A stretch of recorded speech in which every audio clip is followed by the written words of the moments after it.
So good morning, you saints of St. Bartholomew's on this All Saints Sunday. I'm so glad you can join us. And this is a particularly lovely All Saints Sunday because at the 9 o'clock service, we baptized a new Christian, Angelica Lee Kaminsky Williams, which is a really big name for a really little person. But welcome, Angelica Lee, and heaven and earth rejoice that you are now among us. So on All Saints Sunday, it is common to sit back, stand my case, and wonder, what does it mean to be a saint? What is a saint? So I turn to that well-known and probably really well-authenticated source, Wikipedia. And Wikipedia says in part, a saint is a person who is recognized as having an exceptional degree of holiness or closeness to God. No problem there. Another definition of saint, this is from the dictionary, builds on that, but also another way of looking at a saint is a person who is kind and patient and has great forbearance, exceptionally so. To use in a sentence, it'd be like, "Who? She is a saint to put up with me."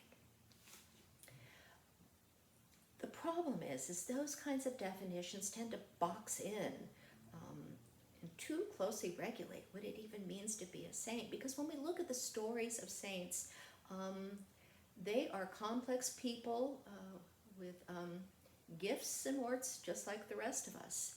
And so when we keep saint as holy, as maybe traditionally looked at in this case, say this icon behind me of Mary Magdalene, with the giant, halo behind her, it negates the fact that all of us are saints at some point, and all of us are sinners. That it's not just the exceptional few, the exceptional holy. All Saints is about all of us. And so a saint then is someone who helps draw God closer.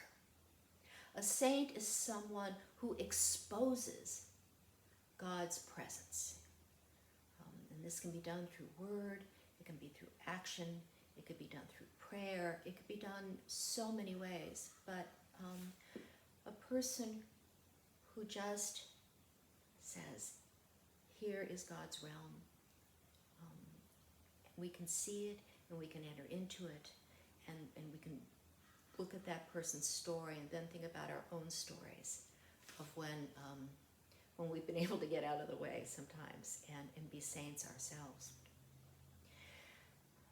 So as we look at what a saint is, let's turn to the reading from Matthew's Gospel, which was just read. And in that, the Beatitude, which is part of the larger Sermon on the Mount, Jesus in essence turns upside down traditional notions of power and desirability and what it means to lead a good life. He turns it upside down. Blessed are those who mourn. Blessed are those who are reviled. Blessed are those who are persecuted. I mean, that doesn't sound very blessed. And yet Jesus is saying, we must stand anchored in God's way in order to have God's presence exposed. There are some scholars who think that a better definition of blessed from the original text is honored by God. So we listen to, those who mourn are honored by God. Those who are persecuted are honored by God. Those who are reviled are honored by God. And so it is not just a blessing, but it's more like God looks at the effort. God looks at the attempts. God looks at our actions, however imperfect, and still honors them. It's not about perfection. It's about intent and a willingness to be foolish if necessary, a willingness to not be right, a willingness to be vulnerable. So in thinking about how we see that played out now in these days and eras, it came to me through a series that we've just started at St. Bart's called Sacred Ground. And Sacred Ground comes out of the wider Episcopal Church, and it is a series of dialogues based on films, film clips, and readings in which people get together on a regular basis and discuss what they've read and what they've watched. And in the course of these discussions, talk about their understanding of race, their understanding of their own origins, their understandings of how they learned about race, and we tell these stories to each other, not to blame, but to simply listen and to uncover. It is sacred ground. It is sacred work. So last week when we started, our homework involved watching a documentary called American Creed. And American Creed was the brainchild of two Stanford University professors, David Kennedy, who's a Pulitzer-winning historian, and Condoleezza Rice, former Secretary of State under George W. Bush. And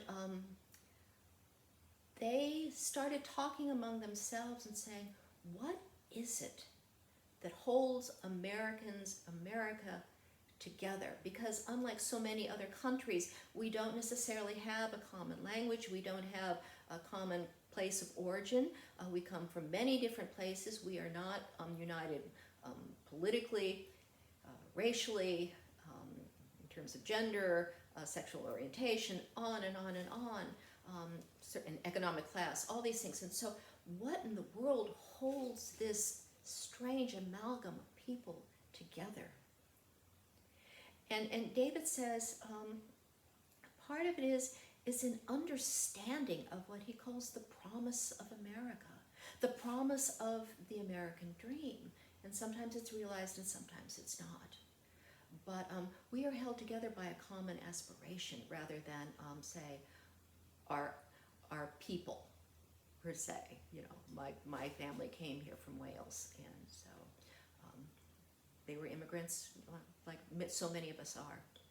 And so the way the documentary is structured, it's sort of like story upon story upon story. There's the story of David and Condoleezza. There is a story of a group of students who are sitting at a round table with the two of them, with David and Condoleezza. They are the first people from their families to go to university, telling their stories.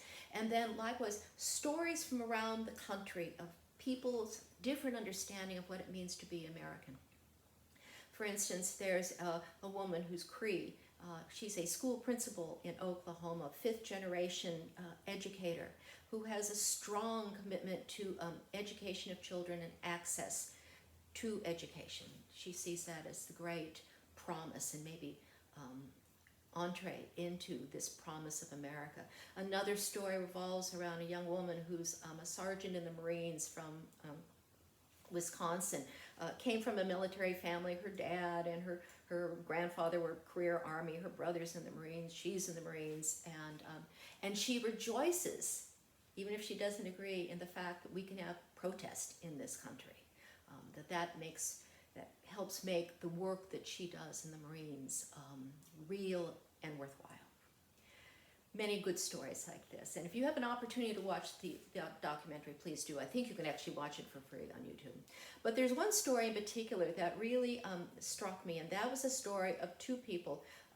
Joan Blades, who was one of the founders of MoveOn.org, a progressive liberal grassroots organization, and Mark Meckler, who was one of the co-founders of the Tea Party movement.